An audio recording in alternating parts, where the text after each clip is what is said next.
महाराज जी कृपा करके बताएं कि क्या शास्त्रों में ऐसा कोई व्रत अनुष्ठान या तप है जिसके करने से किसी अपने का गंभीर से गंभीर रोग अथवा पीड़ा तत्काल समाप्त हो जाए? देखो, भुलावे में मत पड़ना। शरीर रचने के समय जो प्रारब्ध लिख गया है उसे मिटाया नहीं जा सकता। तस्मात् शास्त्रम प्रमाणम ते, शास्त्र के प्रमाण के अनुसार कहता हूं, ये कोई नहीं कर सकता। वशिष्ठ जी जैसे महापुरुष जो नई सृष्टि की रचना कर सकते हैं, वो भरत जी से कह रहे हैं, सुनो भरत, भावी प्रबल बिलख कहो मुनिनाथ, हानि लाभ जीवन मरण जस अपजस विद्यात।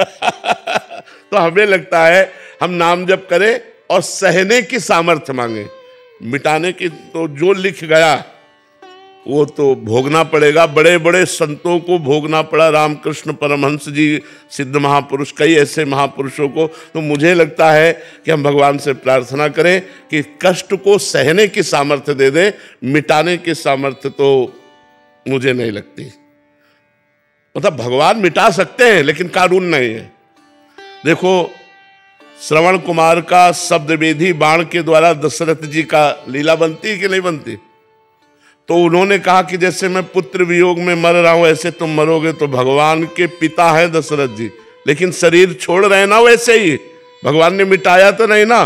तो मुझे लगता है जो प्रारब्ध बन जाता है उसे भोगना पड़ता है। अवश्य में वो भोक्तव्यम, भगवान श्री कृष्ण के वचन है, अवश्य में वो भोक्तव्यम कृतम कर्म शुभाशुभम। हमें शुभ अशुभ कर्म भोगने पड़ेंगे जो पूर्व जन्म के हैं। हाँ, भगवान के भजन से भोगने की सामर्थ्य मिल जाती है कि हम उसे आराम से भोग सकते हैं, विचलित नहीं हो सकते। जैसे ये रोग है लेकिन हम विचलित नहीं हैं, हम परेशान नहीं हैं, भगवान हमको सामर्थ्य दे रहे हैं। मुस्कुराते हुए वो कष्ट हम अपने प्रारब्ध भोग को भोग रहे हैं। भगवान की कृपा का आश्रय लेकर जीवन कट रहा है। धाम में पड़े हैं, उनके नाम में पड़े हैं उनके। तो हमें लगता है भजन हमको जीने की सामर्थ्य देता है। भजन हमें विपत्ति में कैसे निकलना है, कैसे रहना, ये सामर्थ्य। भजन इसको मिटाता नहीं, भजन मिटाता है आवागमन के चक्र को। भजन भगवान की प्राप्ति कराता है, और भजन अगर हम लौकिक कामनाएं करेंगे तो उनकी पूर्ति कराता है। प्रारब्ध को मिटाना बहुत कठिन है। नहीं तो बड़े बड़े सिद्ध संतों में एक सिद्ध संत थे राधा कुंड के, वो राधा कुंड में पोछा, झाड़ू पोछा करते और भिक्षा मांग के खाते और भगवान नाम जप करते, रात दिन भगवान में लगे थे। तो जब वृद्ध शरीर हुआ तो एक दिन देखा एक दुर्गंध युक्त आदमी उनके पास आया। तो उनका तुम कौन हो? तो उनका बाबा तुम्हारा प्रारब्ध। बोले क्या रूप लेके आए हो? बोले 12 साल अब तुमको कुष्ठ रोग होगा। मैं कुष्ठ रोग हूं, गलित कुष्ठ तुम्हारे शरीर में। उनका 12 साल, हमारे पास टाइम थोड़ी राधा कुंड की सोहनी लगानी है, पोछा करना है, ये हमारे तुमसे नहीं पूछेंगे। ये बड़े बड़े भजनानंदी की बात कहते हैं।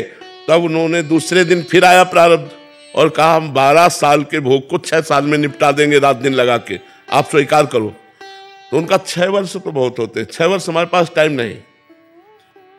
वो आए और उनका बाबा 1 महीना, हम पूरा 12 साल का कष्ट 1 महीना में भगवा देंगे।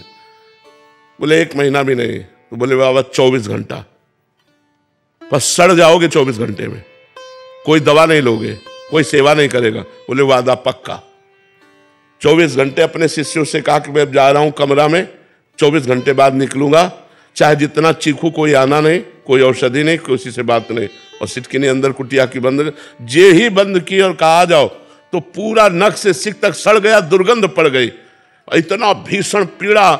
24 घंटे भोगने के बाद वो खत्म हो गया। मतलब सिद्ध पुरुषों को भी जिनकी इतनी सामर्थ्य है, उनको भी 12 साल का 12 मतलब 24 घंटे में भोगना पड़ा। इसलिए हमें लगता है कि हम लोग तो कर्म बंधन से युक्त है, हमें भोगना ही पड़ेगा। नाम जप से हम कर्म बंधन काटे, हम भगवान की प्राप्ति की सोचे, जो पहाड़ जैसे पाप लगे उनको भस्म करने की सोचे, जो प्रारब्ध आएगा उसे भोग लिया जाएगा। संघर्ष में जीवन तो है ही। इसमें कोई कह सकता है कि हम बाबा के पास गए या किसी अमुक के पास गए, प्रार्थना किया तो हमारा कष्ट दूर हो गया, हमें हमारी मन्नत पूरी हो गई। प्रारब्ध खत्म हो गया तो चाहे बाबा के पास जाओ चाहे ना जाओ, समझ लो, प्रारब्ध खत्म हो गया तो ठीक हो जाओगे। और अगर प्रारब्ध खत्म नहीं हुआ तो चाहे जितने बड़े सर्जन और चाहे जितने बड़े बाबा के पास चले जाओ, ठीक नहीं कर सकता। हम तुम्हें बाबा जीवन के बता रहे हैं, प्रारब्ध भोग खत्म हो गया है तो हो सकता है, नहीं तो ऐसा नहीं है, ऐसा सिद्धांत नहीं। हाँ, एक कार्य है, हम आपके प्रारब्ध को भोग करके मिटा सकते हैं, आप जान नहीं पाओगे। जैसे आपका प्रारब्ध है कि आपके एक फोड़ा होगा और आप सड़ोगे महीना भर, तो 24 घंटा के लिए हमारे फोड़ा होगा और ठीक हो जाएगा, आपको होगा ही नहीं। ऐसे बड़े बड़े संत अपने जनों के प्रारब्ध भोगे हैं, कोई जान नहीं पाया। बुखार आ गया, ये कष्ट है, वो कष्ट है, अपने जनों के कष्टों को ले लिया, भारी कष्टों को थोड़े में भोग कर निपटा दिया, सिद्धांत पूरा किया, लेकिन स्वयं भोगा। ऐसा नहीं कि ये जाओ और ऐसा, हाँ जाओ, तुम्हें नहीं होगा लेकिन मुझे होगा, वो आएगा मेरे ऊपर प्रारब्ध, जाओ आज के बाद तुम्हारा प्रारब्ध मैंने लिया। वो बात हम मतलब सिद्धांत पाया, ऐसे छूछा वाला तो हमने नहीं पाया। बड़े बड़े ब्रह्म ऋषियों को हमने देखा, ये नहीं कहीं आप कहीं में विश्वामित्र जी, वशिष्ठ जी, परशुराम जी, जो सनक सनंदन सनातन सनत कुमार, बड़े बड़े ब्रह्म ऋषियों ने कहीं किसी के जाकर प्रारब्ध को मिटाया तो हमें बता दो। भोगना पड़ेगा प्रारब्ध, कोई पाप कर्म ना बन पावे, नहीं तो वो तुम्हें आगे चल करके दंड देगा, आगे चलकर तुम्हें दुख देगा, आगे चलकर तुम्हारे जीवन में विपत्ति पैदा कर देगा। बहुत होश में रहो। आप सभी को राधे राधे, जय श्री राधे, जय श्री राधा वल्लभ हरिवंश। आज का जो प्रश्न था कि क्या बड़े बड़े रोग को हम कोई अनुष्ठान, कोई व्रत करके हम उसे कटित कर सकते हैं, तो आपने देखा ही होगा वीडियो में कि जी नहीं, ऐसा नहीं हो सकता है, क्योंकि इसे हम बोलते हैं प्रारब्ध। प्रारब्ध जो है वो हमें भोगना ही पड़ता है, वो उससे कोई भी व्रत, कोई भी अनुष्ठान, कोई भी आशीर्वाद खत्म नहीं कर सकता है। और ये जो हमें जो बीमारी होती है, जो प्रॉब्लम होती है, जो फुंसी होती है, जो घाव होता है, जो कुछ भी होता है, ये जब शरीर का भगवान जब निर्माण कर रहे थे ना, तो पिछले जन्म में जो भी हम थे, क्या पाप किए, क्या पुण्य किए, ये तो मुझे नहीं पता, तो बस उसी के हिसाब से भगवान इस समय का शरीर का निर्माण किए हैं। अगर आप पिछले जन्म में बहुत ज़्यादा पाप किए होंगे, उस हिसाब से आपका शरीर बना, या फिर आप पिछले जन्म में बहुत अच्छा काम किए होंगे, पुण्य काम किए होंगे, तो उसके हिसाब से शरीर बनता है। तो आपको समझ में आ ही गया होगा सीधा सीधा से कि इसे प्रारब्ध बोलते हैं और प्रारब्ध हमें भोगना पड़ता है। एग्जाम्पल में एक कथा भी सुनाई महाराज जी ने कि 12 साल का जो कष्ट था उनका, वो 24 घंटा में वो उनके ऊपर आप बोले कि मुझे दे दो, पर भोगना पड़ा। पर आप देखें कि वो 24 घंटा के अंदर वो सड़ गए। मतलब आप सोच सकते हो कि प्रारब्ध जो है वो किसी को नहीं छोड़ता, सबको भोगना पड़ता है।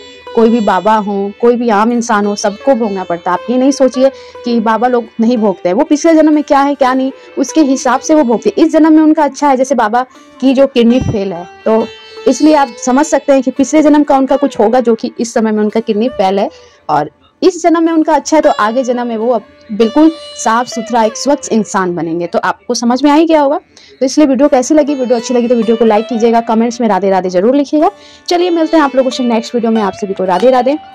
नाम जाप करते रहें, नाम जाप से हमें शक्ति मिलेगी प्रारब्ध को भोगने का। जो हमारे ऊपर प्रारब्ध का जो हमें पड़ता है वो हर किसी को सहने की सामर्थ्य नहीं होती है, तो नाम जाप से हमें सहने की सामर्थ्य मिलेगी। हमें वो चीज़ भगवान के ऊपर, मतलब भगवान हमारा हिम्मत बढ़ाएंगे। एग्जाम्पल में आप सोच ही लो कि भगवान हमारा हिम्मत बढ़ाएंगे, और जिससे हम प्रारब्ध आराम से काट सकते हैं। अगर लिखा हुआ है कि 5 साल में आपको चोट लगना है, 10 साल में आपको यहाँ चोट लगना है, तो वो लगेगा, ऐसा कुछ नहीं है कि नहीं। चलिए मिलते हैं नेक्स्ट वीडियो में। आप सबको राधे राधे।